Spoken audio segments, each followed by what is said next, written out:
Já dei o start aqui na gravação da web de hoje, tá? Hoje é a última web relacionada à matéria de calibração, tá? Já na próxima semana já vamos começar outra.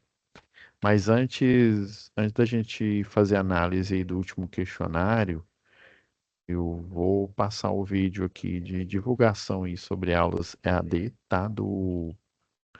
Aqui do Senai, tá? Só um minutinho, deixa eu compartilhar, colocar o áudio aqui para você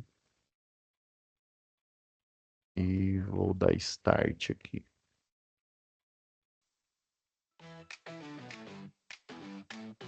Como aproveitar melhor sua web aula via Teams? Participar de uma web aula é mais do que entrar na chamada, é estar presente, focado e respeitando o momento de aprender. Vamos às dicas? Escolha um lugar tranquilo, bem iluminado e sem barulhos. Isso ajuda você e toda a turma a manter o foco na aula. Entre na sala alguns minutos antes do horário. Assim você consegue testar a internet, o áudio e começar a aula com calma. Sempre que possível, mantenha a câmera ligada. Isso mostra envolvimento. Mas lembre-se, esteja com roupa apropriada, em um local adequado e cuide do que aparece ao fundo. Você está em um ambiente de aprendizagem. Quer falar? Use o chat ou a função levantar a mão. Respeitar o tempo de fala do outro ajuda todo mundo a participar melhor. Evite distrações durante a aula. Feche outras abas, guarde o celular e foque no conteúdo. Esse é o seu momento de aprender. Em caso de dúvidas sobre o conteúdo, fale com seu tutor ou tutora. Para dúvidas sobre acesso ou uso da plataforma, procure um monitor.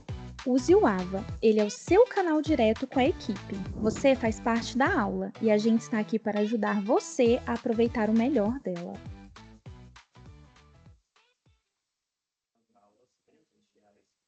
Pessoal, essa foi a divulgação, né, do Senai aqui sobre as web aulas. É sempre bom a gente estar batendo nessa tecla aqui. Antes da gente iniciar a análise aqui, né, deixa eu compartilhar a tela aqui que é melhor. Então, pessoal, só para a gente já se preparar aí para a próxima semana, nós estamos em calibração de instrumentos de medição e controle. Hoje a gente vai fazer a análise do segundo questionário, tá? E já, ah, eu não sei se é na próxima semana, porque tem eu sei que tem o período de férias das unidades. Pelo que eu vi aqui, pelo menos Goiás, né? O período de férias, se eu não me engano, desculpa, se eu não me engano, vamos olhar aqui,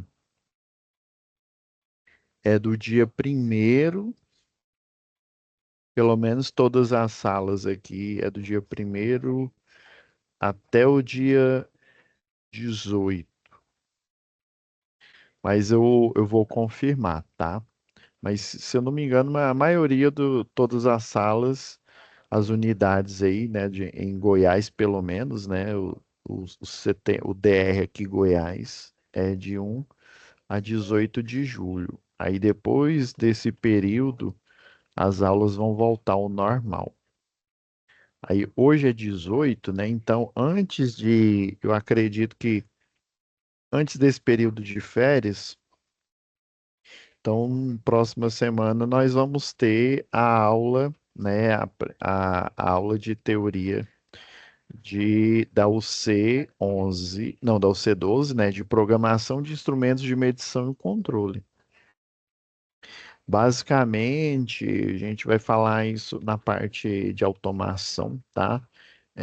CLPs e algum, porque basicamente são computadores, o próprio calibrador aí por exemplo, um manômetro de pressão, né, de transmissores, eles, no fim das contas, eles têm um sistema computacional, tem ele digital, até dei uma olhada aí para pegar imagens para mostrar para vocês hoje, né? Tem alguns que são digitais, pelo menos analógico eu nunca vi, deve haver, né? Nessa parte de instrumento de calibração eu mexi pouco, eu mexo mais só com os instrumentos mesmo, com o termômetro, né?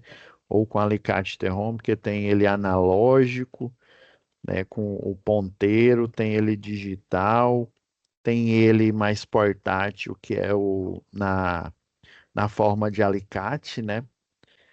E do mesmo jeito, os outros instrumentos, né, tanto de aferição quanto de calibração, eles têm essa característica. Ou é analógico ou é digital, né? Se é analógico, provavelmente ele é eletromecânico, né? Então não tem um computador, mas se ele é digital, provavelmente ele tem um sistema microprocessado e provavelmente, dependendo do tipo de calibrador, né? E do instrumento de medição, ele também tem um CLP embarcado nele, né? Aí quando a gente fala CLP é no sentido genérico. Aí quando a gente fala em controle de velocidade de motores, aí a gente fala o nome mais específico, mas ele não deixa de ser um CLP, que no caso é o inversor de frequência, né? Se é só para dar partida, ele vai ser um, uma soft starter, por exemplo. E aí, por último, a nossa última UC vai ser a de manutenção de sistemas de instrumentação. Então, eu acredito que próxima semana a gente tenha a primeira aula, né? E aí depois eu vou só confirmar, mas aí eu coloco no selo aqui da sala, tá? Não se preocupe. Então, vamos seguir com a aula aqui. Deixa eu colocar aqui. Calibração. Ok. Então, pessoal, na aula anterior aí, né, a gente fez a análise aí do primeiro questionário. Deixa eu só fazer aqui a chamada. Aí eu pedi para a Ludmila avisar, né? Eu até vi, acho que foi a Daiane que tinha entrado antes aí. Foi a Daiane ou foi a Daniela? Eu não me lembro. Eu entrei na reunião, aí depois entrei mais em outra e se estendeu um pouquinho aqui. Então, Daiane está presente, Daiane com Y. Não, só tem a Daiane mesmo. E Caroline. Aí vocês avisam os colegas de vocês, tá? A Caroline com Y. Eu estava confundindo porque tem a Caroline com Y e com E. E o Y é no lugar diferente, que pelo menos na lista de chamada aqui, tá? Então, quem está presente é a Caroline com Y e, por enquanto, aqui é a Daiane. Aí lembrando, pessoal, que depois da finalização aqui do término da aula, eu olho, né, a ficha de presença aqui, tá bom? Aí, se vocês puderem, vocês avisem seus colegas aí, porque vocês estão na empresa, né? Eu acredito que sim. Aí avise seus colegas aí que a aula já começou. Eu acredito que ela não deve demorar muito, não, tá? Então, já feita aqui a chamada, deixa eu só salvar aqui, selecionar a nossa apresentação. Eu estava procurando uma foto aqui, aí eu até peguei emprestado com um colega aqui, mas eu acredito que é com essa foto, porque eu estava procurando a foto, peguei emprestado com um colega aqui, que tem uma questão que ela fala sobre medição, tá? Opa. Eu deveria tirar aqui o. Mas eu acredito que fica até melhor para mostrar aqui. A gente tem o terminal comum aqui, né? A gente tem um terminal comum que comunica aqui, por exemplo, a gente afere tensão, aqui corrente em miliampere E aqui em amperes, em 20 amperes aqui. Mas eu consegui aqui uma imagem boa, porque eu não estava encontrando. Aí eu pedi pro colega ali se ele tinha trazido, né?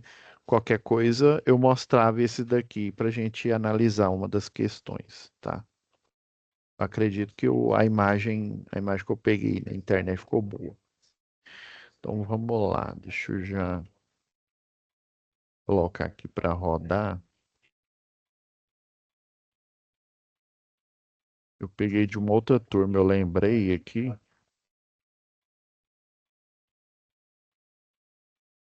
Deixa eu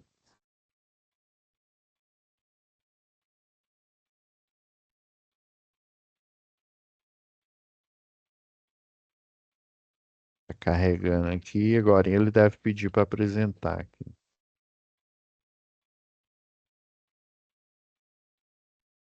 Ó, já apareceu aí para vocês, Daiane, Caroline? Acredito que sim. Então, isso aqui, né, é o questionário 2.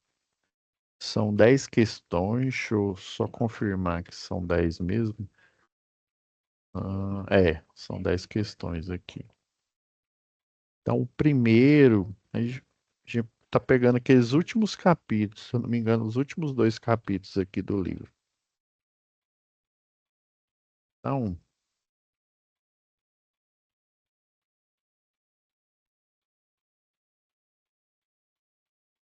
então, aqui ele faz um questionamento, né? O que é o erro de medição é uma grandeza física? Ele dá várias alternativas, mas primeiro é bom sempre a gente pegar a definição. Eu peguei lá no livro de vocês, lá no capítulo de erro, ou foi no 8 ou foi no 9? Eu não me recordo aqui, ó. Definição, vamos lá. É a diferença entre o valor medido de uma grandeza e um valor de referência. Peguei lá do livro. Então, essa aqui é a fórmula base, né? O valor medido e a referência quando da calibração. Esse valor de referência, e, por exemplo, é, quando a gente vai fazer um projeto no programa, é porque eu não tenho ele aqui instalado, senão eu mostrava para vocês. Tem um CAD-Proj, daí ele tem os valores de referência da concessionária. Tanto que quando você termina o projeto, ele pergunta, ó, Daniele chegou aí, tá, Daniele? Vou atualizar o seu aqui, tá? Até aproveitar aqui,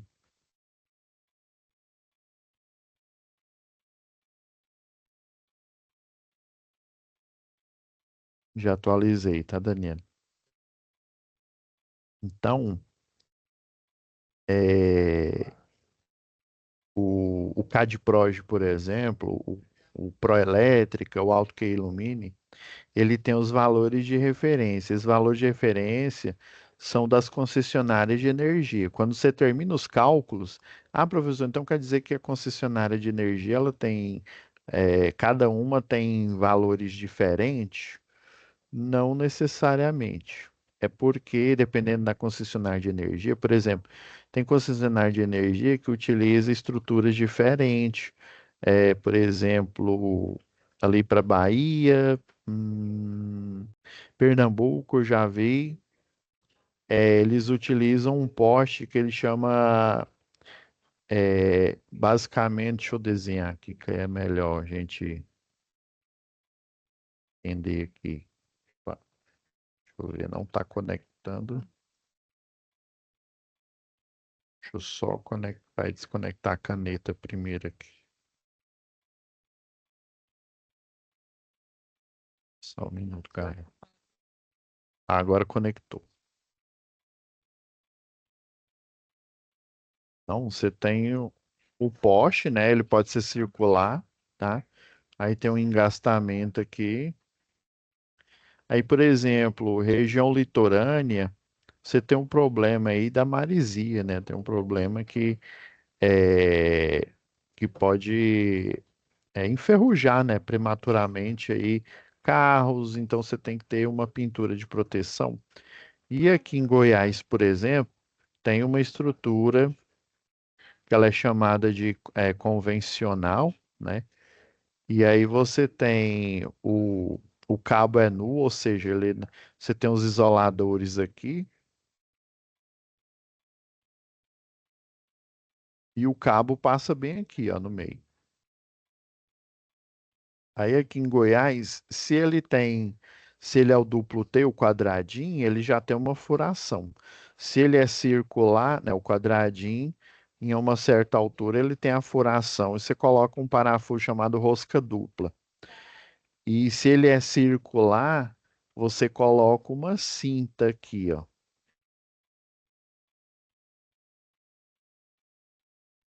Aí, e é mais ou menos nessa posição aqui. Aí você vem e coloca por dentro aqui, se a gente enxergar aqui, essa que é chamada de cruzeta de madeira aqui, ó. Aí por dentro, essa mão francesa, ela desce aqui, ó. Aí bate bem aqui na cinta, né? Que ela trava a estrutura para evitar que ele fique em balanço aqui. Aí daí, professor.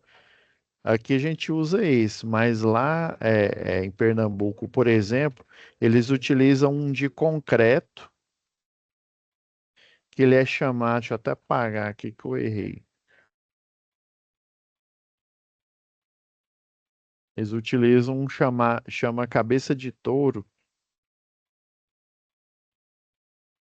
em que ele não tem mão francesa,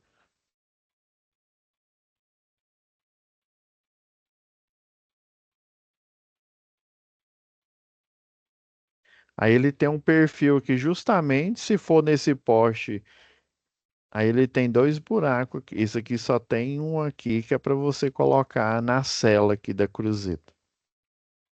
Aqui você tem dois para você pôr o parafuso e ele não tem essa mão francesa plana, mas é por causa do quê? Por causa da maresia. Aí a lista de material que você, seja um projeto de infraestrutura de rede de distribuição, né? Lá no datasheet, né, aí, por exemplo, daqui de Goiás não tem isso. Então, na lista de material vai ter uma mão francesa plana. Já aqui não terá uma mão francesa plana porque não utiliza, porque ela pode enferrujar prematuramente e daí ele ficar em balanço aqui, você tem que fazer, imagina, a manutenção numa cidade gigante, ela só perde em tamanho, a região metropolitana ali do Recife, ela só perde para São Paulo. Ela é a segunda maior aqui do Brasil. Então, imagina o custo de manutenção disso. Então, você sempre tem um valor de referência, tá? Os cálculos são os mesmos, né? Baseado na NBR 5410, né? Que por sua vez foi baseado em uma norma internacional que foi traduzida para o português e ela ganhou o nome de NBR 5410, assim como eu expliquei em outras aulas aí. Então, você precisa de valores de referência, materiais aqui também de referência, dependendo da concessionária, se a tensão monofásica dela for 127 volts, você tem valores diferentes de referência para bifásico, que é 220 volts, e para trifásico, que é 380 volts. Já aqui, o nosso valor de referência monofásico de Goiás é 220 volts. O bifásico é 380 aí. Você já conflita. Se você calcular um trifásico onde é 127, não é a mesma tensão, né?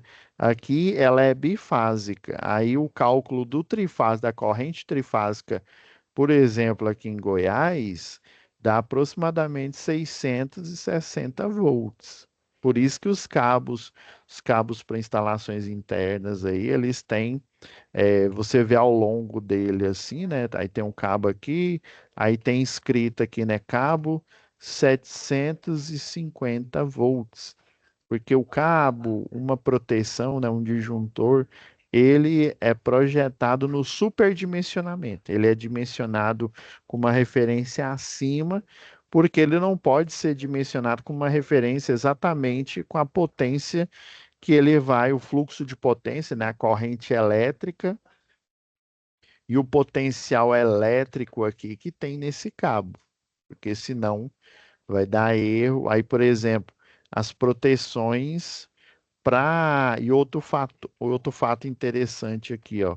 Quando a gente fala de potência, a tensão e a corrente são inversamente proporcionais. Lembra que a gente comentou isso? Mas quando a gente fala de resistência ou impedância de um equipamento, a resistência elétrica, né, ou a impedância elétrica dele, aí a tensão e a corrente são diretamente proporcionais. Quando eu estou falando de um projeto de uma máquina, eu olho para a impedância. Quando eu estou falando de dimensionar proteções, eu olho para potência elétrica. E são as mesmas variáveis, só que elas têm proporcionalidade diferente. Na máquina, ela é direta e proporcional. Na configuração, né, no dimensionamento da sua potência, ela é inversamente proporcional. E geralmente, onde eu tenho tensão maior, a corrente máxima vai ser menor. Aí por isso que muitos que têm a tensão 127, eles preferem usar a concessionária, por exemplo, ela coloca as tabelas de referência de bifásico, os clientes, quando eu falo referência para os clientes, né, de bifásico até trifásico. Já aqui não, é monofásico, bifásico e trifásico. Nós temos as três opções. Tem lugar aí, Paulínia ali, por exemplo, né, em São Paulo, já a tabela, a norma, né, que fala lá sobre padrões de projeto, ela já faz essa referência aí, tá? Então, é sempre entre o valor medido e o valor de referência. Inclusive, até ontem eu estava fazendo os cálculos com os alunos, né? E a gente viu que o valor de referência na placa da máquina elétrica, né? Era um motor de indução, é diferente do que tem na referência da concessionária, que por sua vez ela tirou de uma NBR, que por sua vez pegou de uma norma internacional. Então, professor, qual que eu uso? Eu uso o que está na placa ou eu uso essa tabela de referência? Aí lembra que eu falei do método científico? Para eles dimensionarem essas referências, eles fazem um cálculo, né? Eles fazem o cálculo da média e do desvio padrão, tá?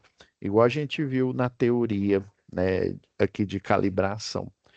Então, o melhor é você pegar o que está na placa. Por exemplo, você vai dimensionar um ar-condicionado, é melhor você fazer o cálculo se você já tem a marca, se você já tem o equipamento, né? Aí, igual, por exemplo, num shopping center aí, você tem o chiller lá, né? É melhor você pegar a referência do equipamento do que pegar da concessionária, porque ela foi uma média. E do equipamento, não. O fabricante, ele teve certeza que, assim, depois que ele fez os testes, depois que ele projetou, aprovou, né, no laboratório e colocou para venda, né, tanto no atacado quanto no varejo aí, né, você vai vender no atacado para um grande, né, vendedor aí, por exemplo, uma eletroenergia, a Transol no varejo, aí a Transol ou a eletroenergia pega e vende, né, ou uma ferragista, né, vende lá. Então, aí sempre e no método de quando você tem que aferir o equipamento para saber que as aferições dele vão ser o mais fidedignas possíveis, é possível, né? Você sempre tem que pegar esse valor de referência aqui, tá? Então, é a diferença entre o valor médio de uma grandeza e um valor de referência. Coloquei a fórmula aqui, tá? Peguei lá do livro. Essa é a definição formal e universal de erro de medição, conforme estabelecido pelo Vocabulário Internacional de Metrologia, né, o VIM, né? O erro é a discrepância, ou seja, essa diferença, né, entre o que o seu instrumento de medição indica, o valor no mostrador, né, seja lá no analógico, seja no digital, né, e o valor considerado verdadeiro. Quando eu falo considerado verdadeiro, vamos supor, num termômetro, né? Aquela grau de agitação média das partículas ali, né? A temperatura, ela deveria estar indicando, sei lá, 40 graus.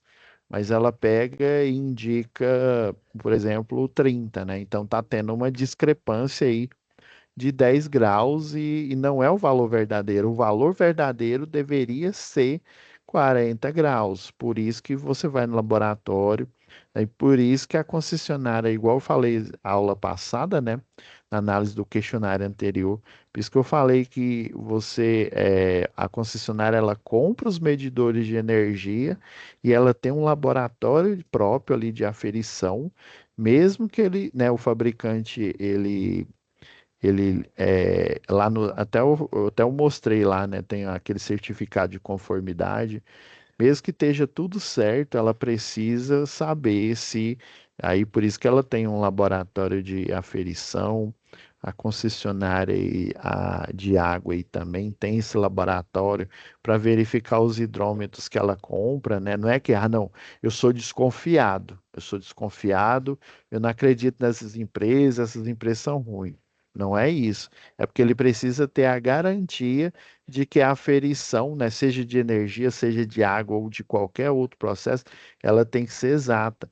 Eu, vamos supor, sou dono de uma indústria de, sei lá, de café aí. Eu tenho que ter a certeza que o café, né, é café mesmo, né? Então eu vou contratar um engenheiro químico ali, por exemplo, e eu tenho que ter para ver a pureza desse café, para ver se não tem muita cevada, né? Vocês já viram que geralmente aqueles cafés de baixa qualidade, ele tem pouca cafeína, né? E tem mais, se eu não me engano, é cevadas. É, aí ele fica, mesmo você colocando muito pó, né? Quando você faz o café normal, ele fica com aquele gostinho meio estranho que não parece café. Então ele tem que ver se o café que ele está recebendo ele é café mesmo, ele não é uma mistura espúria, né? Ele tem que ter certeza que ele não está contaminado, ele tem que ter certeza que na hora que ele embalar, ele tem que ter, se a embalagem fala 250 gramas, é 250 gramas, se fala que é 500 gramas, é 500 e assim por diante. Ele tem que ter certeza, ele tem que entregar a verdade para o cliente, porque senão ele sofrerá. Eu não vou dizer que ele pode, mas ele sofrerá sanções legais aí por conta, né, por conta disso aí. Então, então essa é a discrepância, né, entre o valor medido e o valor considerado verdadeiro, né, o valor que deveria mostrar lá no mostrador, né, mas relativamente, né, um valor de referência ou padrão, né, que é obtido por um sistema de medição mais exato. Quanto menor o desvio, lembra que a gente viu na aula passada? Você faz lá os cálculos das médias, né? Deixa eu pôr na caneta aqui. Aí sei lá, um equipamento deu, sei lá, 40 de resistência. Vamos pegar lá uma impedância, né? Já que é uma máquina rotativa, né? Ele tem 40 ohms, porém ele pode variar, né? Para mais ou para menos. Ele pode variar, sei lá, 5%. Não, vou pôr uma acurácia menor aqui. 2% aqui, tá? Então, o que se espera é que dê 40 ohms, mas às vezes, por exemplo, uma máquina elétrica, quando fala que a impedância é porque ela tem, além de resistência do condutor, ela tem a resistência influenciada pelo campo eletromagnético, já que ela foi projetada como um indutor, né, para ele gerar um torque no eixo do rotor e o rotor girar, né? Sozinho ali, que é a ideia de motor, né? Então, às vezes, quando ele está muito quente, essa impedância ela pode variar ou para mais ou para menos. Aí, como ele por exemplo, a construção dele é um fio muito longo aqui, ele sofre os efeitos da segunda lei de Ohm, né? E também ele sofre os efeitos da dilatação linear.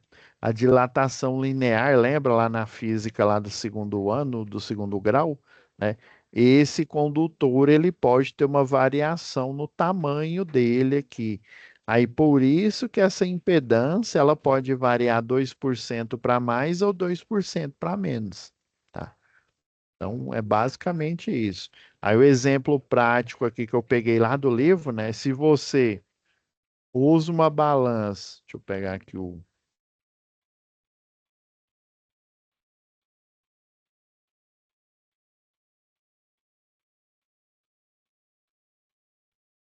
Se você usa. Não sei por que que ele. Ah, agora apareceu, né? Usa uma balança para medir um peso padrão de, né, 10 quilogramas. Valor de referência, a balança indica 10,2. O erro, né, 0,02 para mais, né? Se tivesse dado 9,98, aí seria para menos, tá? Ou sempre, ou ele é para mais ou ele é para menos, né? Então, o que mais, né? Esse aqui é a imprecisão que é causada pela interferência de campo eletromagnético. Isso já é outra coisa, né? A variação aleatória na medição causada por flutuações ambientais. Tá aqui, tá muito vago, viu? E a diferença entre resolução do instrumento e precisão da medição, tá? Então, é a letra A. Beleza? Vamos para o próximo aqui. Novamente aqui, né, em relação à escala de um equipamento a ser calibrado. Eu peguei a definição aqui, ó. Vamos lá, ó. A escala do instrumento padrão escolhido deve ser igual ou levemente superior, tá, à escala do instrumento a ser calibrado, porém jamais pode ser inferior. Esta afirmação descreve, né, um princípio fundamental da calibração. O termo escala, né? Igual tá aqui está falando, ó. Escala de um equipamento a ser calibrado, né? A escala aqui se refere principalmente à faixa de medição, tá? Então, lembra de uma foto que eu acho que eu mostrei, acho que foi na aula passada ou foi na primeira lá, né? Você tem aqui você tem aqui o parafuso de ajuste, você tem aqui o painel. E aí você tem a agulha de medição e aqui atrás, vou até colocar uma cor diferente,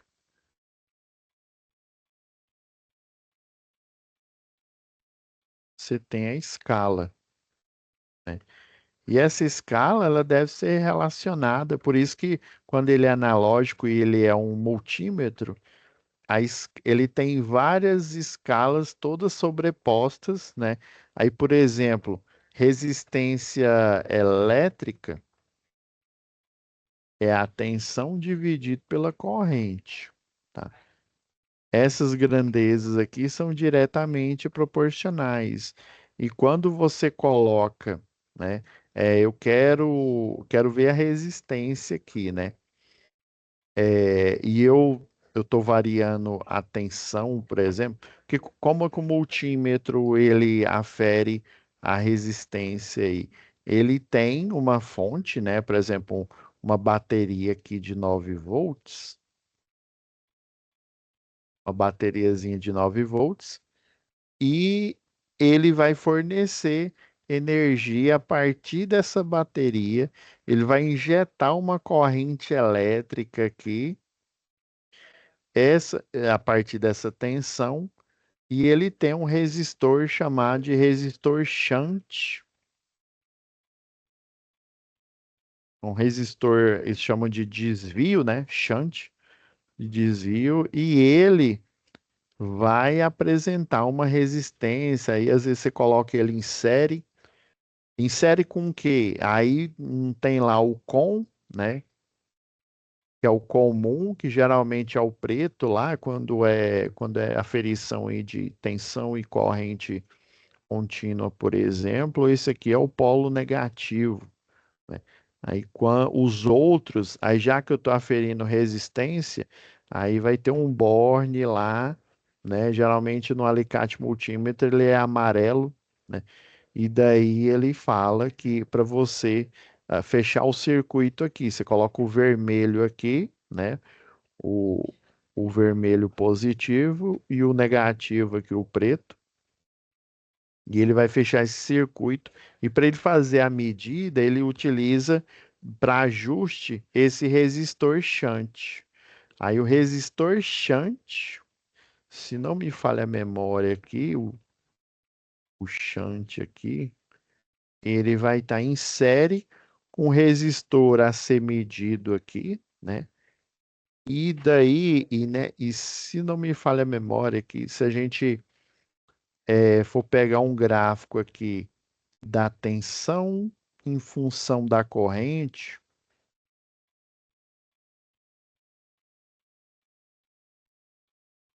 esse gráfico aqui, ele dá mais ou menos linear, mas tem resistores logarítmicos aqui, né? Então aí como ele é direto, né, direto, quanto mais eu aumento a tensão, eu vou aumentando a corrente aqui, ó. Aí ele tem uma aproximação linear aqui. Aí tem uns que é logaritmo. Aí ele pega e faz essa curva aqui, mais ou menos. Deixa eu mudar a cor.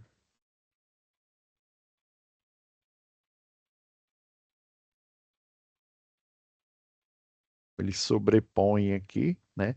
Aí você vai fazendo o ajuste aqui para quando dá um determinado valor de corrente, dá um valor, espera-se que dá um valor de tensão, e aqui o resultado vai ser a resistência elétrica.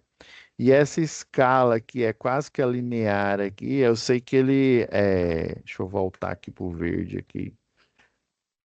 E eles vão construindo a escala aqui, aí no começo ela é um pouco espaçada, depois ela aumenta aqui. Aí dependendo, agora eu vou colocar um outro borne, né, que eu vou usar junto com o com para aferir tensão, por exemplo, né? Aí eu tenho que ver como é que é a tensão em relação, né? Aí você vai e coloca a escala de tensão aqui sobreposta. Coloca o Vzinho aqui, aqui coloca a resistência e vai fazendo isso, né? Então, a escala é o que está falando, ó, descreve um princípio fundamental, né? Refere-se a uma faixa de medição do instrumento. É o que se espera que matematicamente, depois que a gente, né, da eletrotécnica, da engenharia aí, faz esse estudo, né, no laboratório, até mesmo para construir o equipamento aqui, a gente tem que estar alinhado com esse comportamento físico dele. Por isso que eu bati na tecla lá naquela matéria lá de matemática e física que é relacionado aqui à instrumentação, né? E não basta só você decorar a fórmula, você saber o que que é diretamente proporcional, o que que é inversamente proporcional. E na maioria das fórmulas físicas, a multiplicação e a divisão ela está inserida aí nesse contexto aqui, tá?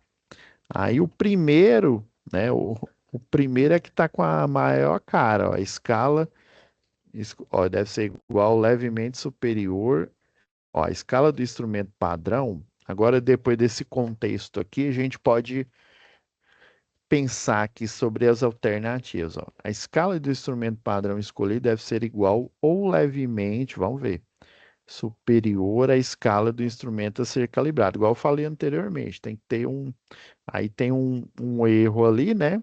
Às vezes um pouquinho para mais, um pouquinho para menos. Beleza. Vamos ver o segundo aqui. A escala do instrumento padrão deve ser pelo menos o dobro da escala do instrumento ser calibrado. Não, é. Aí a calibração, você concorda que ela vai dar totalmente errado? Né? Vai se eu colocar o dobro, aí a escala aqui, deixa eu voltar aqui deixa eu pôr uma outra cor aqui. Ah, azul não, né? Aí, em vez dela ter dado aqui, né, nesse verdinho aqui, ela dá aqui, ó. Se for o dobro, né, ele vai andar duas vezes aqui. Então, essa, né, essa B aqui não é. Tá parecendo algo arbitrário, né? Vamos ver o segundo aqui, ó. A escala do instrumento padrão deve ser pelo menos a metade da escala. Ó, outra regra tirada, né, da cartola aí, né? Deve ser pelo menos a metade. Não, ela deve ser. O ideal é que ela seja exatamente, seja, né? Igual eu coloquei essas duas, eu peguei do livro aqui essas duas observações, igual ou levemente superior, jamais pode ser inferior aqui, né? Até ele dá exemplos aqui, ó. Se você precisa calibrar um manômetro que mede 100 bar, né, de pressão, seu padrão deve ser capaz de gerar e medir com precisão pressões de 100 bar, né? O ideal é isso, né? Ou um pouco mais, o que é o comum, né? Sempre um pouquinho para mais. Igual, lembra que eu falei que a concessionária de energia, ela não faz aproximação para mais. Ela prefere que no algoritmo lá que a gente programa o PIC, né, tem um microcontrolador que ele fica dentro do medidor eletrônico. Aí esse microcontrolador, em vez da gente, a linguagem é assembler, né, essa mesmo. Eu já ia falar COBOL aqui. A linguagem Assembler, Assembler é boa, ela é simples, né?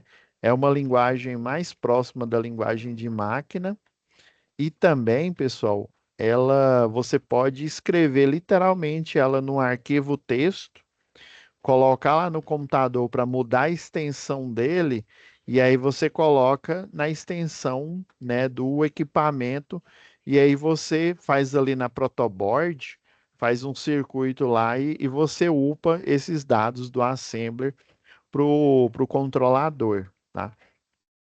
E aí, lá no algoritmo, a gente não coloca around, se eu não me engano, acho que o comando chama around, né? Que é de arredondamento. Ah, não, não é around, não. Around é no MATLAB. É ARR. E aí você coloca o de truncar. Eu acho que é trun, acho que é truque. TRUC. Aí você coloca truncar o valor porque ele não pode aproximar para mais, porque a regra de aproximação ou você aproxima para mais ou você aproxima para menos aqui. Aí no caso de escala de equipamento, no caso de monetização, né? A monetização da energia, né? Você não pode colocar o cliente em desvantagem. Ele a gente coloca truncar para justamente que se ele tiver 5 ou acima de 5, ele vai aproximar para mais. Aí quando você coloca truncar, não, truncar, ele ignora os outros números, né? Por exemplo, deixa eu escrever aqui. Sei lá, dá 9,875. Aí eu quero para duas casas, né? Então, se eu aproximar aqui, vai dar, né, usar a regra de aproximação, vai dar 9,88. A unidade de medida não importa, que eu só coloquei, pode ser quilowatt-hora, né, se é medidor, né? Aí até na hora lá tantos quilowatt-hora vale, né, tantos, aí faz o cálculo lá, né? Nos algoritmos também do Sistema Integrado Nacional, né? Aí quando ele arredonda, daria esse valor. Aí quando ele trunca, né, o ARR, aí quando é truque, aí ele truncar o valor, ele dá 9,87. Ele ignora o que tem para trás aqui e dá esse valor, tá? Justamente para não correr o risco dele ir para mais, ou seja, ele ser igual, às vezes, igual tá aqui, ó, levemente superior, né? E inferior, né? Inferior não pode ser, mas superior eu poderia colocar around aqui, ó. Mas no caso, quando é concessionária de energia, no algoritmo, caso algum de vocês for trabalhar com isso, né, lá no algoritmo, eles orientam a gente a não arredondar, coloca truncar, para dar o valor exato, né, o valor exato ali ou e não dá um valor a mais. Aí você pensa, ah, não, professor, é só um centavo, né? Se a gente fosse, se fosse valores em reais aqui, né? Essa segunda casa aqui daria o quê? Isso aqui daria 7 centavos, né? O 7 aqui, 7 centavos ou então 8 centavos, ou seja, um centavo a mais. Mas assim, para questões aí, né? Evitar processo aí, é, isso os advogados, né? Eles já orientaram assim. Então, vocês estão vendo que está tudo aleatório, né? Ó, o C, o C aqui, ó, a escala pode ser pelo menos a metade da escala, não. A escala de instrumento não importa, mas a precisão será garantida. Uai, como assim não importa? Não, eu fui preciso, mas a escala não é a escala da resistência, né, de resistência, é a escala, sei lá, de potência, a escala de tensão, a escala de corrente, vai dar tudo errado. As proporcionalidades são diferentes. Eu acabei de falar na questão anterior, né? Para a máquina elétrica, a, a tensão e a corrente são diretamente proporcionais, né? Para eu dimensionar a armadura, dimensionar o cabeamento, dimensionar a bobina, né? Aqui vai gerar o campo magnético na bobina e vai gerar o torque dela, o giro, quando ela é energizada ali, né? Aí já eu falando de potência, já muda a escala, elas são inversamente proporcionais. Aí, para eu dimensionar a medição, ela já fica inversa e proporcional. Então, tá óbvio aqui, né, que é a letra A, tá? Vamos para o próximo aí. Qual é a definição de resolução de um instrumento de medição, né? Então, é, eu peguei lá do livro de vocês, ó, definição. Ah, mas aí você respondeu. Mas é assim, gente, a gente tem que saber a definição para a gente arbitrar, né, sobre isso. É a menor variação detectável pelo instrumento. Então a gente já sabe que já de cara que é a letra A, tá? Vamos lá. Essa é a definição precisa de resolução, né? O erro não é o medido com o valor de referência lá, né? Que aí, se ele for exatamente o valor, aí esse erro vai dar zero. Vocês concordam comigo? Beleza.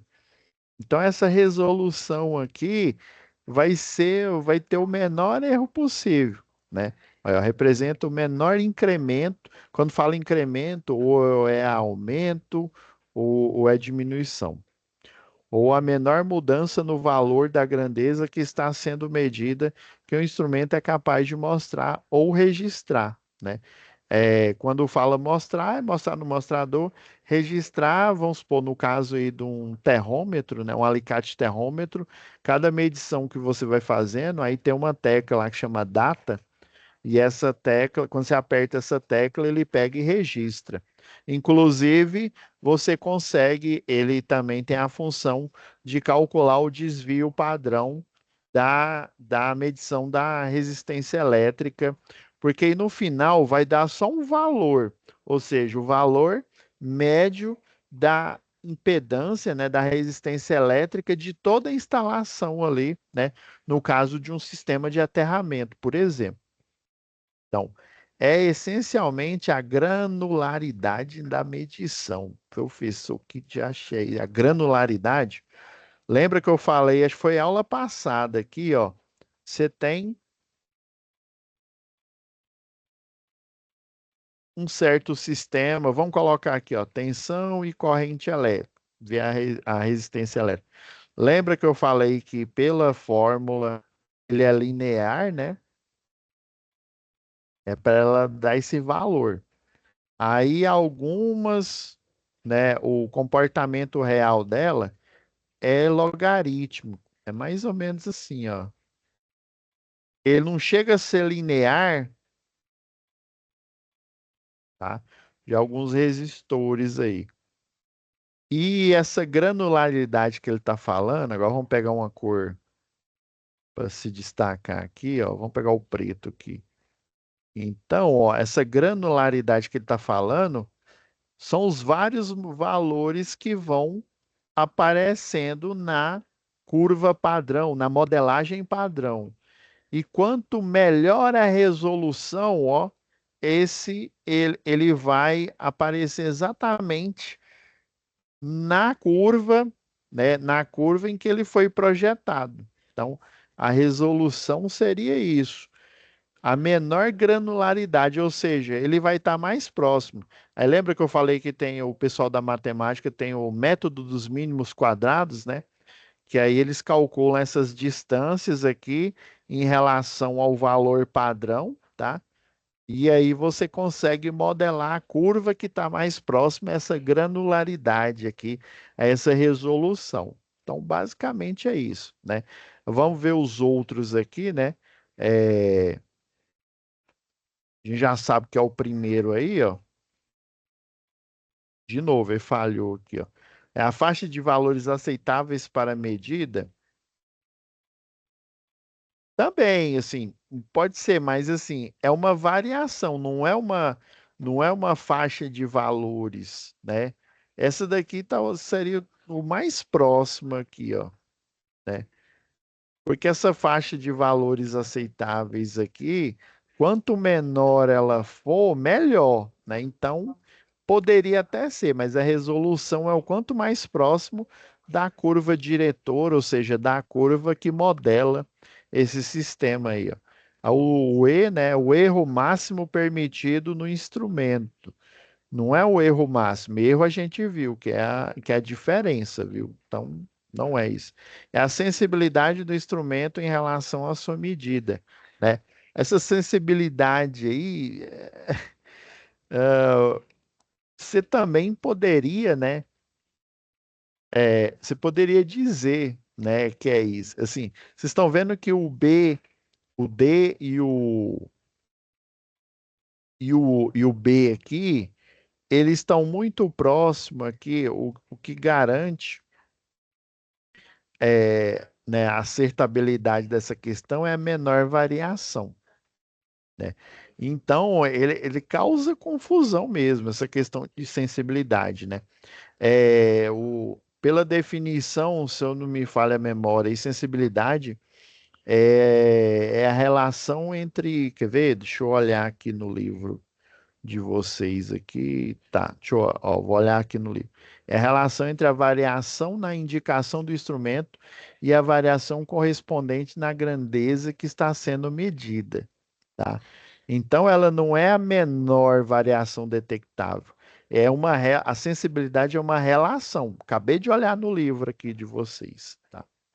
Então, por isso que o letra A aqui é o correto aqui. Vamos ver aqui, o que é classe de exatidão? Ó, vamos ver, ó, classe de exatidão. Deixa eu pegar a definição aqui. A especificação de desempenho do instrumento fornecida pelo fabricante, né? É uma especificação. Esta é a definição mais precisa, né? É, e abrangente aqui, nessa classe de exatidão. Eu diria que a classe de exatidão aqui, ó, tá, eu deveria ter colocado aqui, né? Deixa eu pegar um exemplo aqui, ó. Um manômetro analógico, ó, de classe 1.5 em uma escala de 0 a 100 bar, né? Ou seja, o range mínimo que ele afere é pressão nenhuma, né? E o máximo é 100 bar, né? Tem um erro máximo permitido de 1,5. Então, por isso que a classe dele é 1,5. Ok. Do valor final da escala, tá? Do valor final seria do 100 bar. Isso significa que qualquer ponto de medição não excederá para mais ou para menos, né, 1,5 bar. Então, pode ser que ele dê 98, né, 98,5 ou 101,5 bar. Esta é uma garantia de desempenho dada pelo fabricante. Então, essa classe de exatidão aqui, né, a própria definição fala, né, que é especificação do desempenho. Quanto menor essa classe de exatidão, né, porque na mecânica principalmente tem muitos termos relacionados a isso, né? Então seria é, é o que ele especificamente ele varia para mais ou para menos. Lembrando lá que o desvio padrão, né? Lembra lá o desvio padrão, se eu não me engano, acho que é assim lá no livro lá de matemática. Aí você pega, aí você faz aqui uma média aqui, né? A medição aqui, mais a 1, a 2, a 3, até a n, né? E aí divide por n, aí vai dar o desvio padrão, né? Que vai dar um valor, sei lá, y aqui, mais ou menos esse desvio padrão, tá? Agora vamos ler aqui, ó. Refere-se à qualidade. Eu até poderia dizer, viu? Até poderia dizer que, que é a qualidade do instrumento, né? Que indica se. Deixa eu pegar aqui o que saiu do laser aqui, né? Se indica se o instrumento é de primeira classe ou de segunda classe, né? Assim, embora a classe de exatidão seja, né, um indicador forte, pessoal, da qualidade desse instrumento, a terminologia primeira, segunda, terceira classe, não é uma forma, vamos dizer assim, técnica, né, padrão de expressá-la.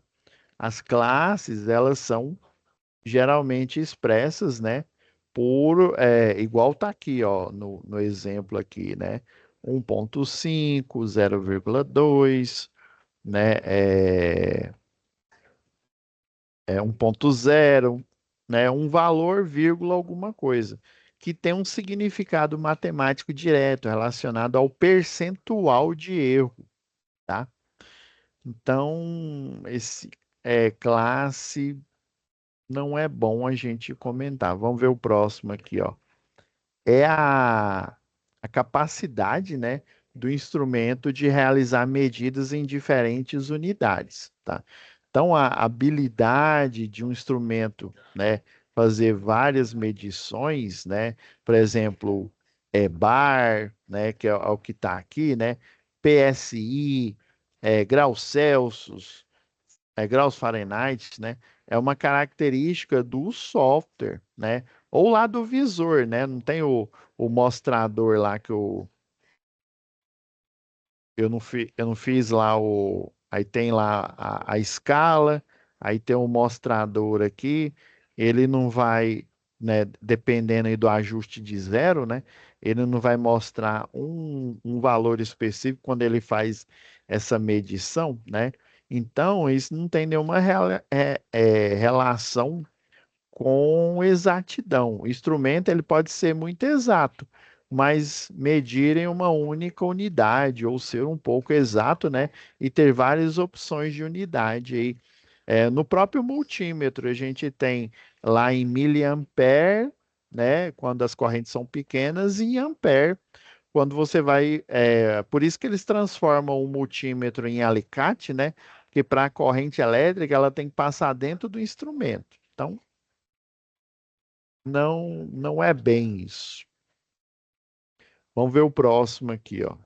A capacidade, né, do instrumento de ajustar automaticamente, né, sua escala. Então essa opção escreve o quê? É chamado de, não me falha a memória, auto, auto range. Então, é uma faixa de ajuste automático. Seria um range, né? Então, por exemplo, multímetro digital, né? É uma característica de usabilidade que seleciona assim, a melhor, vamos dizer assim, a melhor faixa de medição automática. Então, ele já faz isso no automático, né?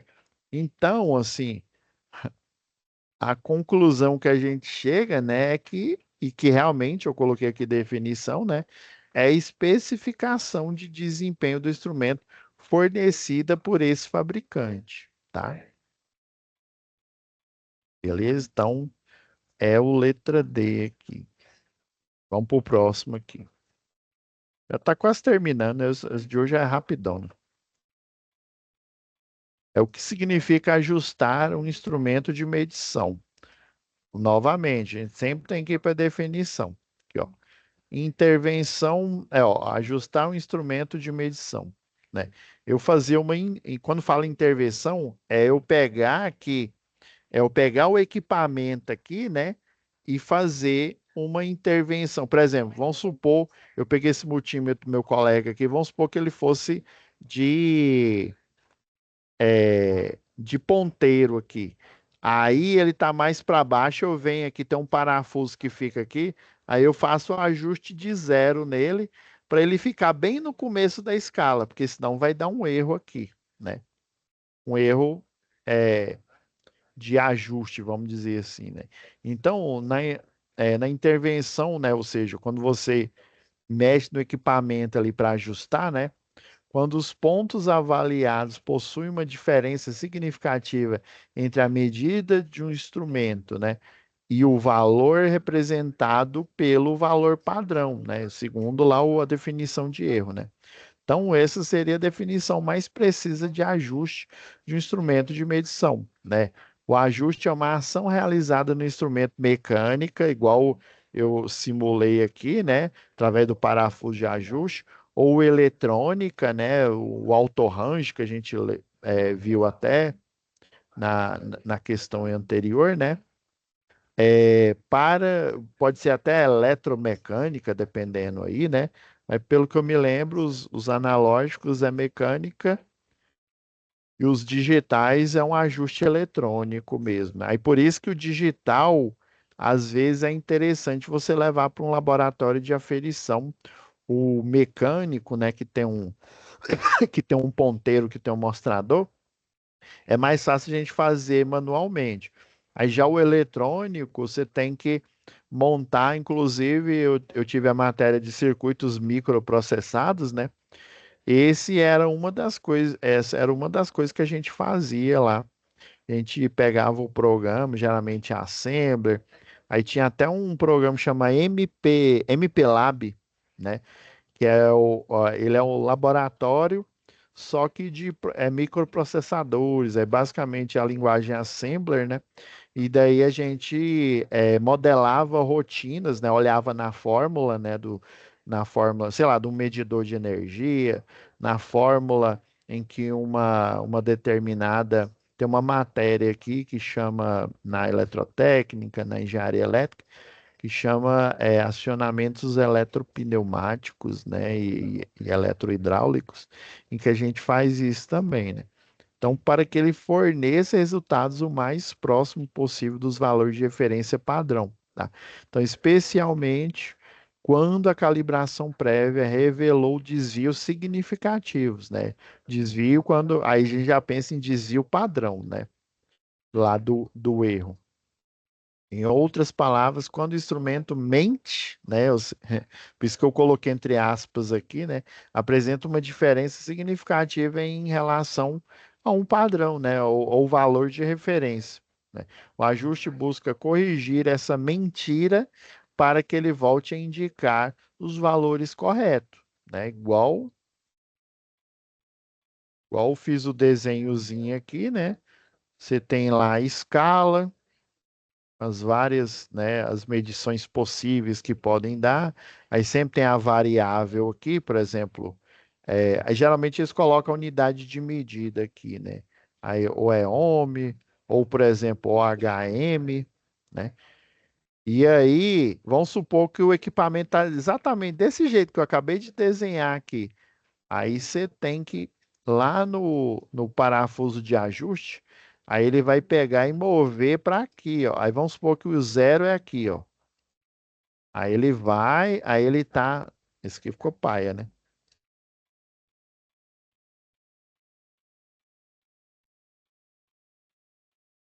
Aí vamos supor que eu tirei o equipamento, faz de conta que é reta, viu? Essa, essa linha que eu fiz aqui. Aí faz de conta que você tirou ele lá da bolsa que você guarda ele e ele tá aqui, né? Vai ter uma discrepância aqui. Aí você vem aqui com a chave, o parafuso e aí você gira ele para cá. Então, o mecânico é mais fácil. Já o manual, o elétrico, você tem que literalmente, por exemplo, um medidor de energia, os eletrônicos aí, o microprocessador dele, que a gente programa lá, né, que a gente manda carrega o assembler através do MPLAB lá, ele é revestido por uma cola epóxi, né? Aí, na hora que você tenta violar ele, essa cola epóxi ela tá tão grudada aqui no DIP aqui que ela vai e danifica ele, né? Microeletrônica, se ela tiver em contato com ar, ferrou, aí o equipamento não serve mais, né?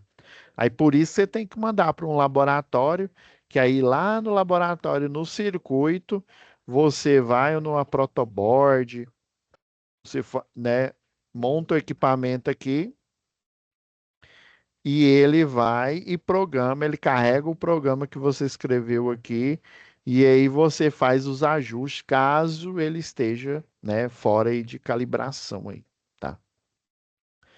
Beleza? Então, beleza. Vamos ver vamos ver as alternativas aqui, ó. Vamos ver o primeiro aqui, ó. Deixa eu pegar aqui a caneta aqui. Ah, agora ficou melhor. né? O A aqui, ó. Procedimento para alterar a resolução do instrumento com o intuito de melhorar a precisão. Então, será que ajustar o instrumento Tá parecendo ser essa, né? Procedimento para alterar a resolução. Lembra que a gente viu a resolução agora há pouco aqui, ó, do instrumento com o intuito de melhorar a precisão. Tá quase certa. Lembra que eu falei que ajustar o instrumento não é primariamente sobre alterar a sua resolução, né? A resolução lembra que seria aquela faixa, a gente viu na questão anterior aqui, ó. Acho que foi na anterior aqui, ó. É. Ah, não, foi classe de exatidão. A gente falou foi sobre resolução.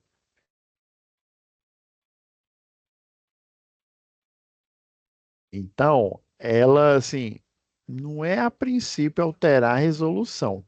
A resolução seria o quê? A menor variação que o instrumento pode detectar, tá? Então, enquanto um ajuste, ele, por exemplo, ele pode impactar indiretamente, né, na percepção, né, da precisão, o foco principal do ajuste não é a resolução.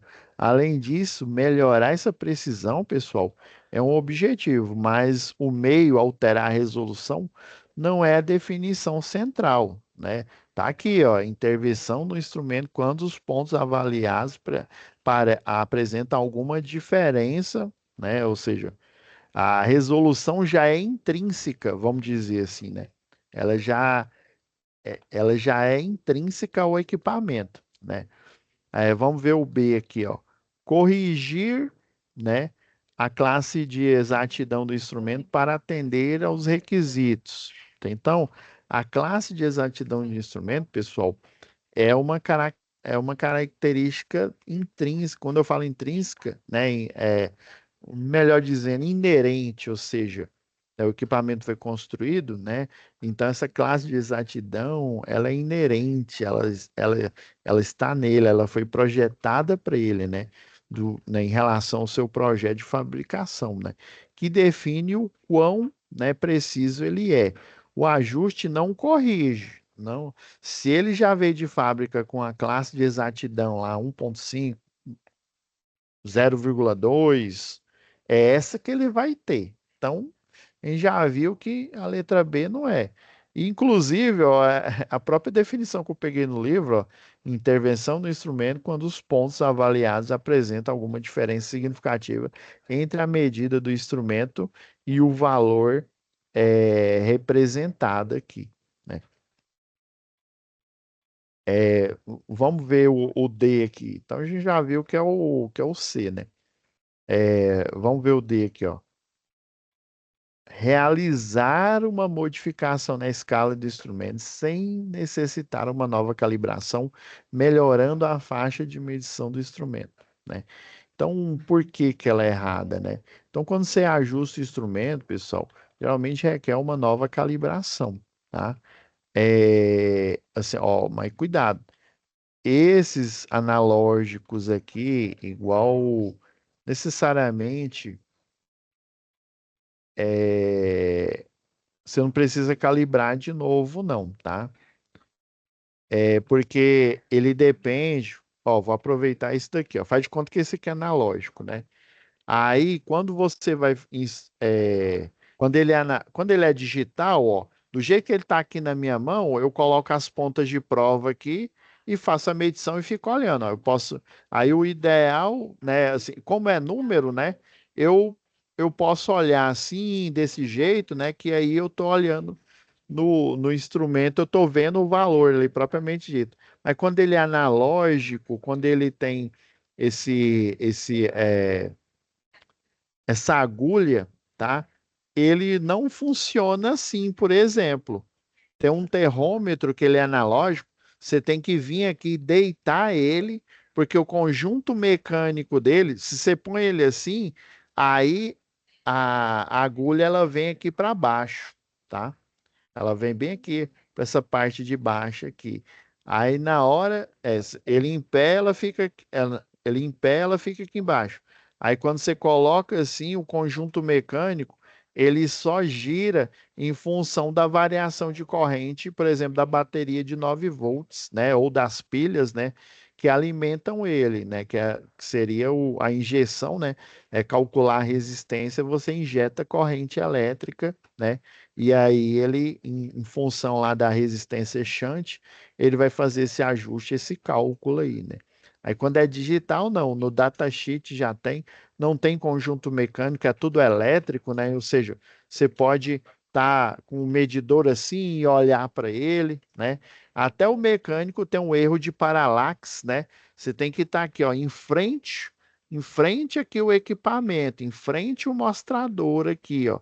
Você não pode estar de ladinho aqui, porque dependendo, ainda mais que tem um vidro aqui, né? O índice de refração aí em relação ao índice de refração do ar da luz, né? Daí ele pode causar uma distorção na imagem que você está vendo aí, tá? Então, fazer modificação, né? Tá, pessoal? Para melhorar essa faixa de medição, não é isso, né? Então, é realmente a definição, né, intervenção do instrumento quando os pontos avaliados apresentam alguma diferença significativa entre a medida do instrumento e o seu valor apresentado aí, tá? Agora vamos ver isso daqui. Isso aqui é um pouquinho chatinho, né? Então, ó, em uma calibração de um transmissor de pressão diferencial, tá? Então, esse aqui é o transmissor de pressão diferencial e esse aqui é o equipamento que calibra ele, tá? O instrumentista optou por usar o calibrador multifunção para injetar o sinal de pressão, né? E monitorar o sinal de saída do transmissor em corrente elétrica. Ó, em corrente elétrica aí, né? Lembra? Tem um range lá de 0 a 20 miliamperes, né?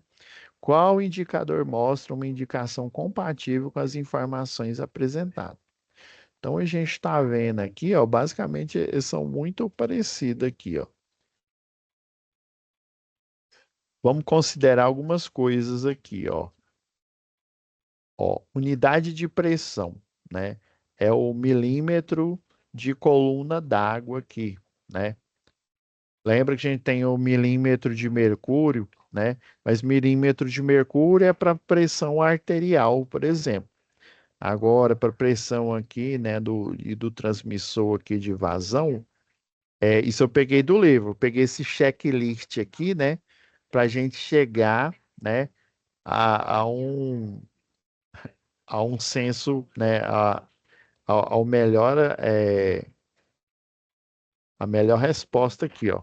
A unidade de pressão é em milímetro de coluna d'água, né?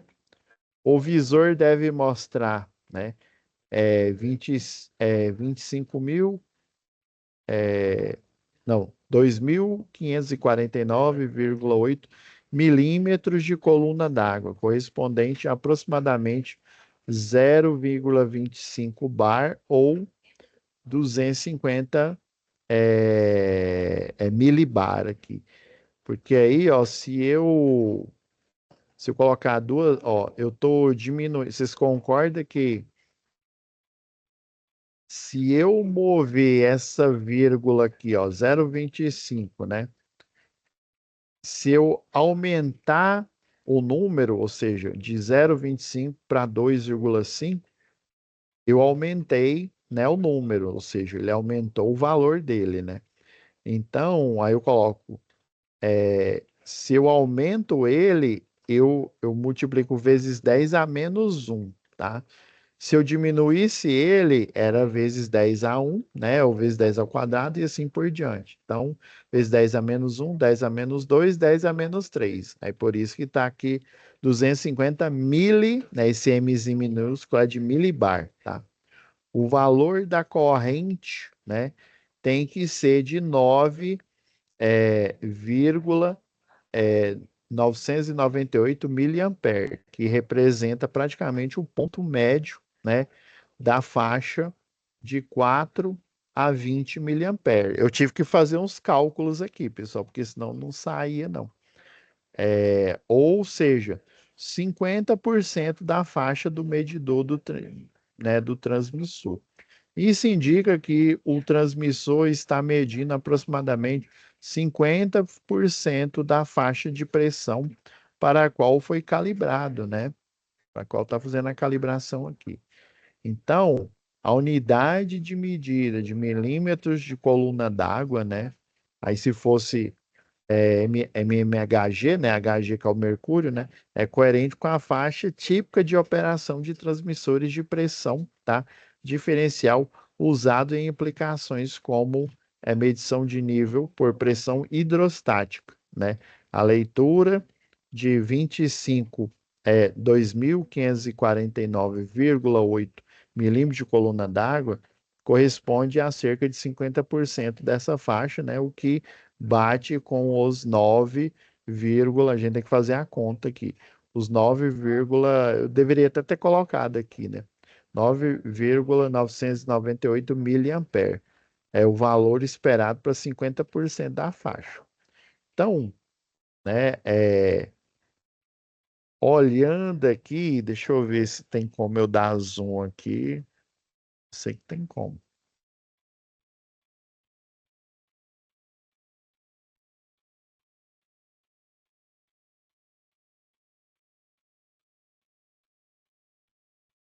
Achei aqui. Nossa, essa imagem tá ruim, hein? Mas vamos lá.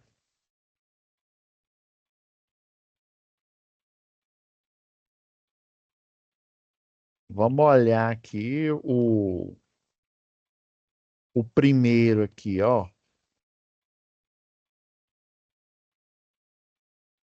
Ó, 9,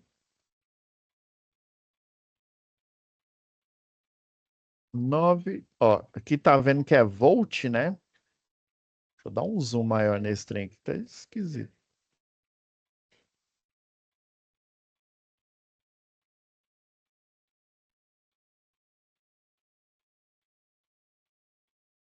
Ó, 9,998, aqui tá mostrando volt, né? E aqui está aparecendo 2.549,8 milímetros de coluna d'água, tá? É, não está coerente. Lembra que a gente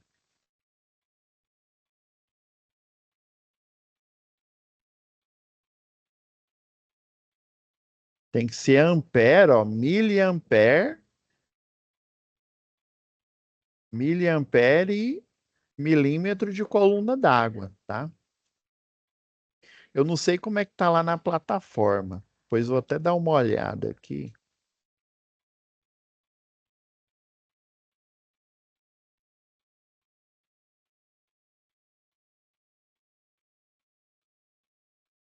Diminuindo aqui.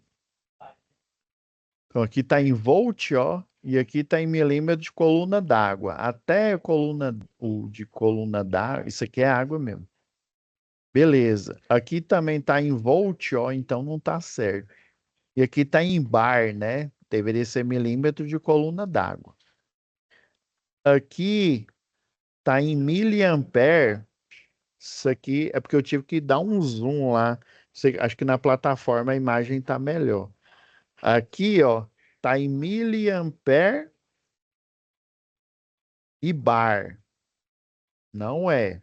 Não é o correto. Deixa eu diminuir mais aqui.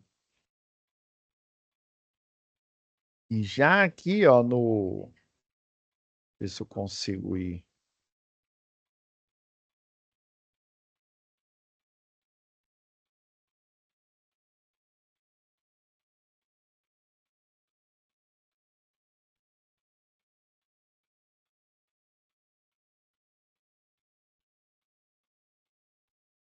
Ó, vocês estão vendo que aqui tá até melhor aqui, ó. Miliampere, ok, né? E aqui tá em milímetro de coluna d'água. Aí por isso que é essa. Essa aqui, ó, tá miliampere, tá certo, só que aqui em bar, né? Aqui os dois estão errados, ó, bar e volt. Aqui está em volt e milímetro de coluna d'água. Então, é miliampere e milímetro de coluna d'água. Por isso que essa aqui está correta, tá?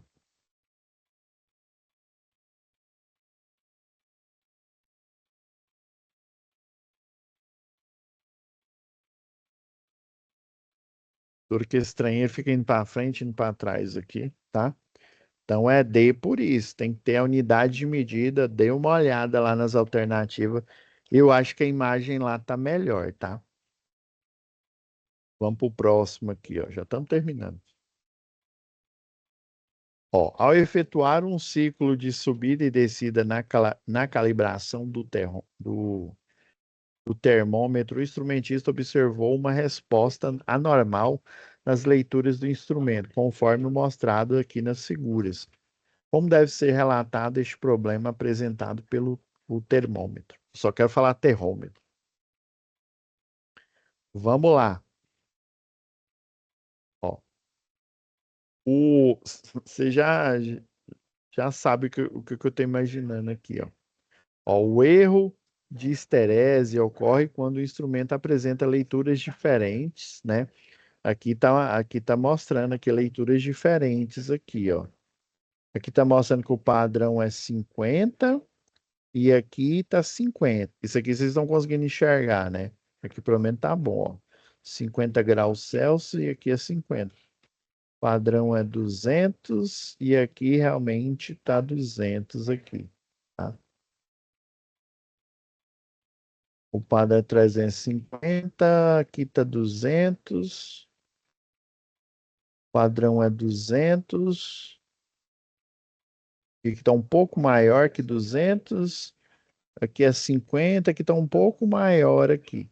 Então, ó, esse tipo de erro aqui, né, é o erro de esterese. Ocorre quando o instrumento apresenta leituras diferentes para o mesmo ponto de medição, tá? Dependendo se a variável está aumentando ou diminuindo, né? Então, ele vai apresentar leituras diferentes, ele deveria apresentar a mesma, né? o que se espera encontrar na medição, né? No início aqui, ó, o primeiro medidor, padrão igual a 50, o ponteiro marca exatamente 50, tá? Esterese, pessoal, em transformador, lembrei disso. Em transformador em máquina elétrica, eles chamam corrente parasita ou correntes de Foucault, e também, por exemplo, em transformador, em motor, ele se dá por porque o é, motor basicamente ele tem um rotor, tem os polos dele aqui, né? E aí você tem a bobina do estator e a bobina do motor aqui, né, o enrolamento aqui. Aí o campo magnético ele atravessa aqui, ó, entre um polo e o outro, e, e quando eu energizo ele aqui, ó, energizo, eu envio corrente elétrica, essa corrente elétrica faz com que crie um campo magnético aqui, e aí na energização vai criar outro campo aqui, ó, e aí gera, lembra lá que eu falei da regra da mão direita aqui, né? Você tem um condutor aqui, né? Vamos fazer um zoom aqui da bobina aqui, né? Aí tá passando corrente elétrica, né? Já que é alternada, ela vai ora para um lado, ora para o outro aqui, né? Aí quando passa essa corrente elétrica, em volta tem um campo magnético, né? A densidade de campo magnético aqui e vai haver a formação de um vetor força no elétron livre que está viajando no sentido, ou no sentido, né, horário, ou no sentido anti-horário aqui. Aí ele vai gerar uma força mesmo, uma força mecânica. Aí ele faz com que o motor ele gire sozinho, né? Essa força mecânica que vem de todos os elétrons da bobina é que faz ele girar sozinho. E aí a esterese aqui, né, por exemplo, é, no caso, ela causa uma saturação, né, uma saturação de campo magnético e pode fazer com que o motor ele gire, né, vamos dizer assim, ele gire de maneira desincronizada. Se for um motor de indução, ok, mas se for um motor aí de assíncrono, né? Que você precisa aí de uma regulação do campo magnético, isso é problema. Num transformador, você já tem, né? Você tem o primário aqui, que tem uma bobina, aí você tem um núcleo aqui, né? Aí você tem a entrada, tem a saída. Aí na hora que você liga esse transformador a vazio, vai haver uma saturação de campo magnético aqui, ó. Que aí o campo magnético ele vai aparecer entre as bobinas aqui, e aí ele chama de corrente em rush. Aí a esterese ela causa isso também. Ou seja, a corrente elétrica no transformador, né, e consequentemente a tensão e o torque do motor, né, na hora lá no início, ele ele vai tender a querer girar mais rápido, porque tem aqui eles chamam de corrente de pico aqui no motor, né? Aí já aqui no transformador chama corrente em rush, essa de magnetização, e ela eleva tanto no motor quanto no transformador um pico quando da sua ligação. Depois que ela estabiliza, que entra nas cargas aí do operador do sistema, e aí ela causa, né, esse erro na corrente elétrica e já para o instrumento de medição, ela causa o quê? Leituras diferentes para o mesmo ponto de medição, dependendo se a variável está aumentando ou diminuindo, ou seja, eu estou aumentando o valor da tensão ou diminuindo o valor da tensão. No caso do transformador aqui, né, ele está saindo do primário 13,8 kV para, né, por fase dá 7.000 e pouco, né, para 220 volts, por exemplo, aqui, né. Então, ó, aí, ó, marca 50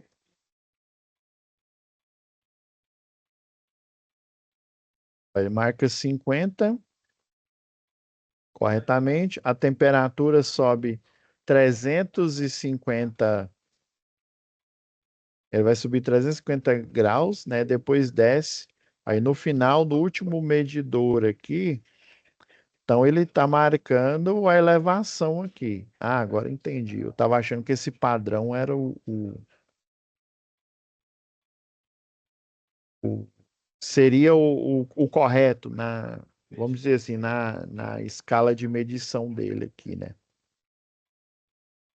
Olha, no final, no último medidor, o ponteiro não voltou para 50, ou seja, ele teve uma elevação, né, de temperatura, depois ele foi gradualmente diminuindo, e aí ele deveria, como ele estabilizou em 50 aqui, ele deveria vir para os 50, né? Ele foi um pouquinho acima.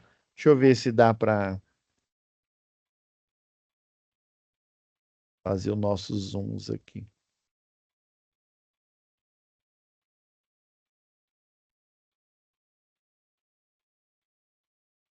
Ou não era para fazer isso. Como eu já falei aqui,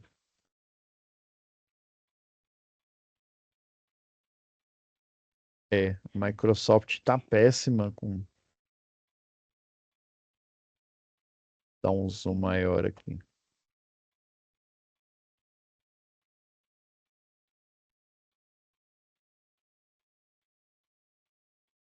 Estão vendo aqui? Eu espero que a imagem esteja melhor, porque eu peguei exatamente a imagem lá da plataforma. Aí 50, aí foi para 200, foi para 350, aí depois diminuiu a pressão, ou diminuiu a temperatura, né, para 200 aqui, e aí depois ele deveria voltar com o mostrador bem aqui, ó, bem aqui. E aqui ele estava exatamente aqui, ó, nele.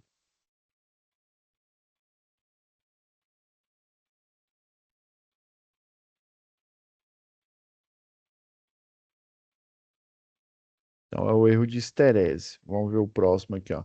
Uma rotina de manutenção foi solicitado para o instrumentista calibrar o manômetro, né? Durante a calibração foram observadas as indicações de pressão conforme o mostrado nas figuras, né, dos manômetros aqui, dos três aqui. Qual o tipo de problema apresentado pelo manômetro? Vamos lá.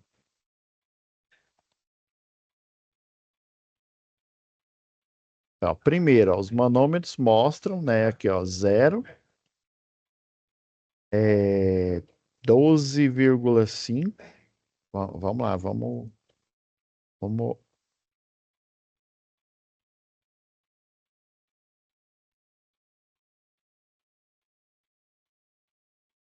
Aí mostra 0, aí a 12, ah, não, 11, né? Aqui tá o 15, isso, 12, dá 12,5 aqui mais ou menos, aqui, se a gente for olhar. Aí de 5 para cá, o meio tá mais ou menos aqui. É, vocês não estão vendo. O meio tá mais ou menos aqui, aí tem 10, 11, deixa eu ver, 12, 13, 14, 15. Então, 11, 12.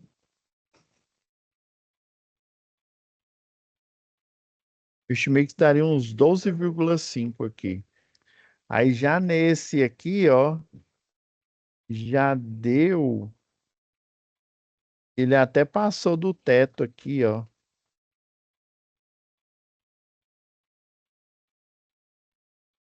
Ele passou disso. Então, ó, eles mostram isso, né? O que que é erro de zero? Ocorre, né, quando o instrumento apresenta um deslocamento fixo em todas as medições, né? Então ele deveria, né?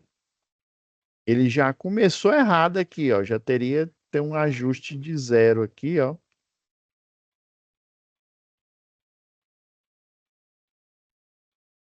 Ó, deslocamento fixo em todas as medições, ou seja, o ponteiro não parte do zero, É o que está óbvio aqui, ó, não partiu do zero aqui, ó.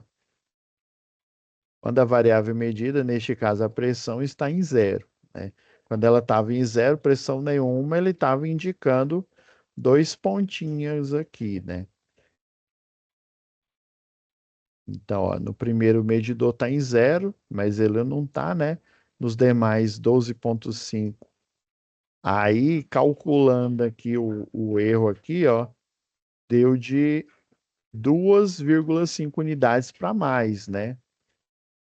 Se você olhar aqui, é porque daqui, ó, do zero até o 5 a gente tem que ir contando aqui. Vai dar aproximadamente isso, 2,5, 2 e alguma coisa, tá? Eu mais ou menos olhando aqui, vi que deu, né, vi que deu dois, aproximadamente 2,5 aqui. Então esse erro já está óbvio aqui, ó. Não é de paralaxe, que de paralaxe, lembra que eu falei? É você enxergar, tá aqui o instrumento, você tem que às vezes olhar diretamente para ele para evitar, né, o desvio aí da luz e você achar que ele está medindo. Então, paralaxe não é, esterese a gente acabou de ver que não é, linearidade também não é, configuração não é, é o erro de zero mesmo.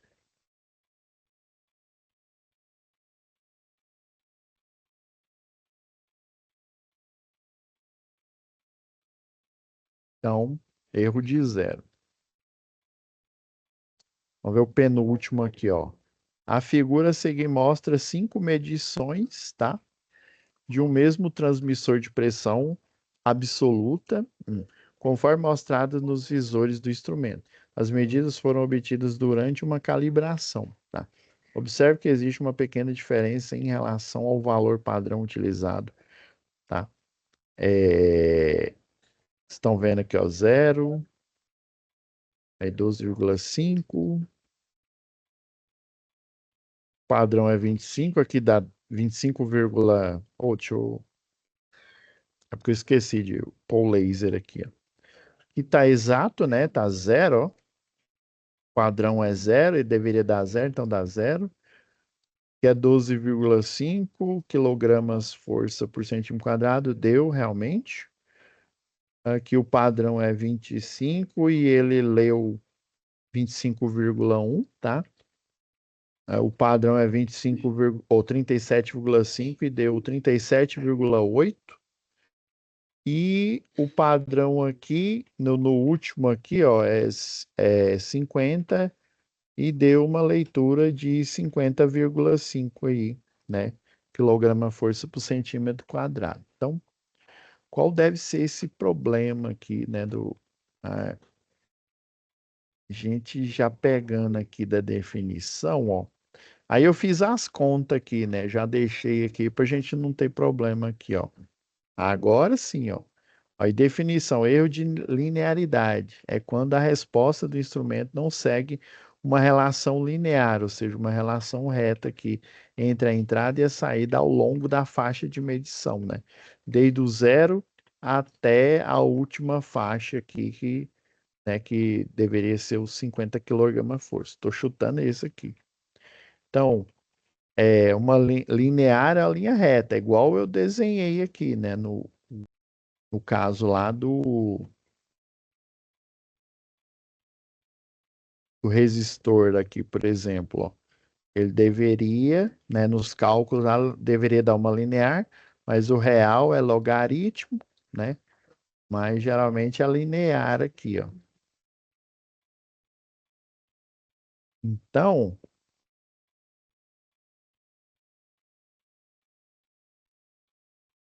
esse trem sempre vai para frente. Tem.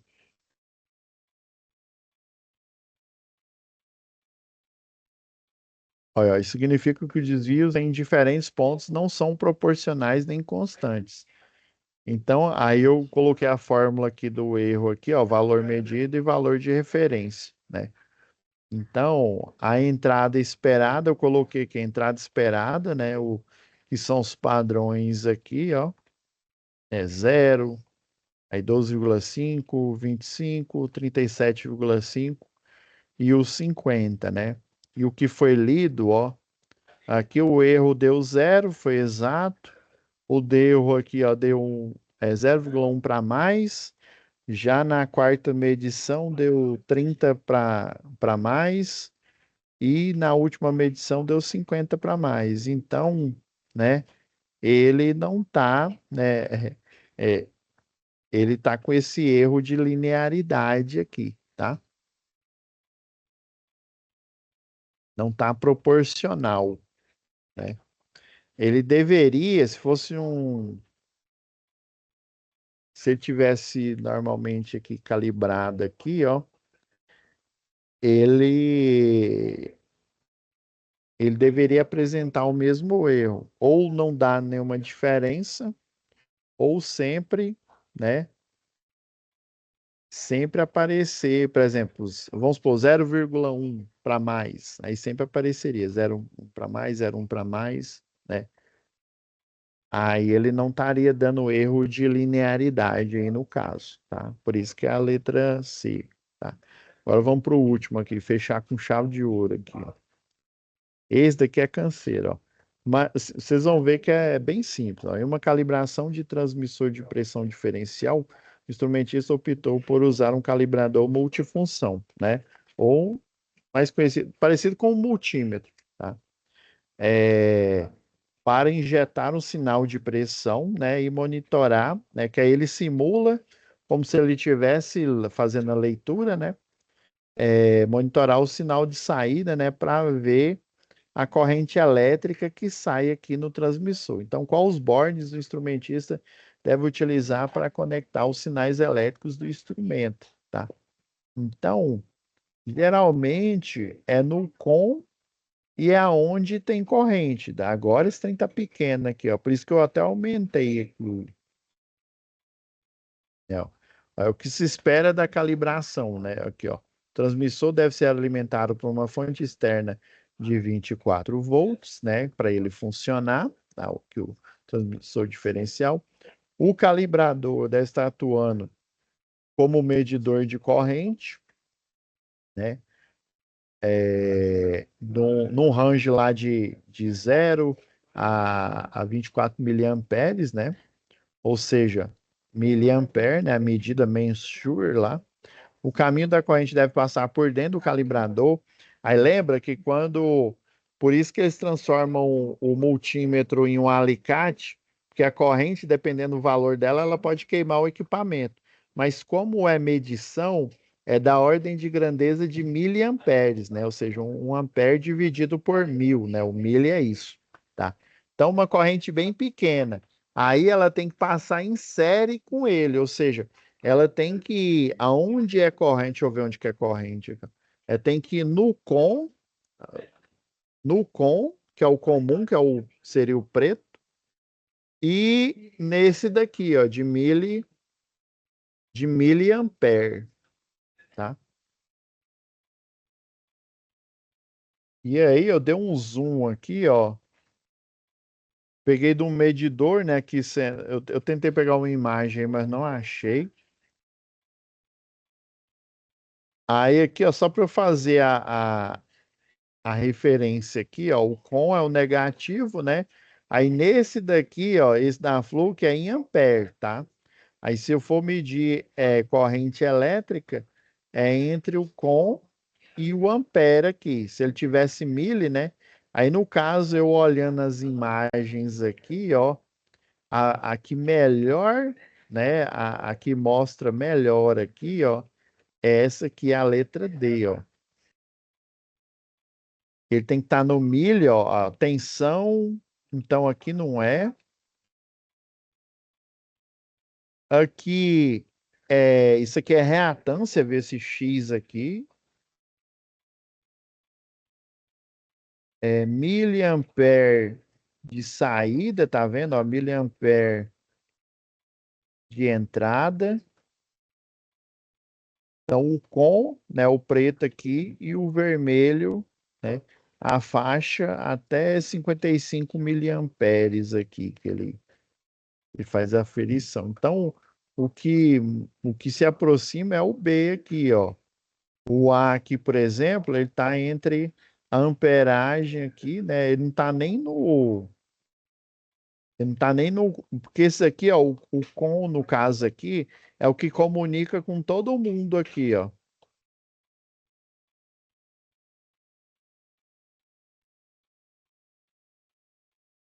Isso mesmo. Aqui. Aí ele estaria no comum e estaria em volt, né? No primeiro aqui. Então, não.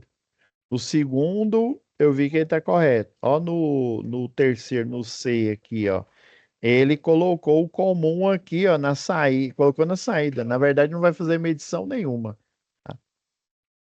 E o D também, ó. Se bem que ele deveria ter colocado no comum aqui, ó. Não dá. Esse aqui é de saída, esse aqui é de leitura, tá?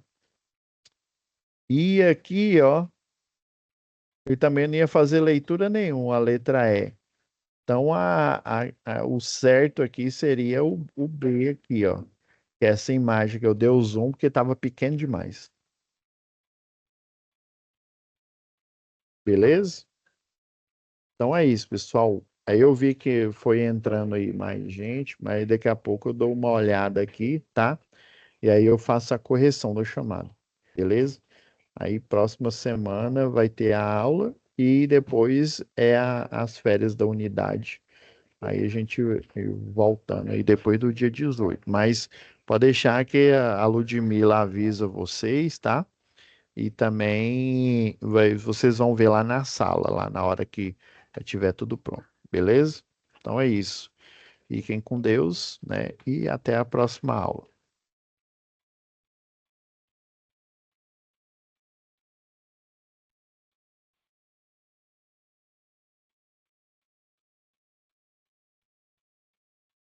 Parar aqui a gravação.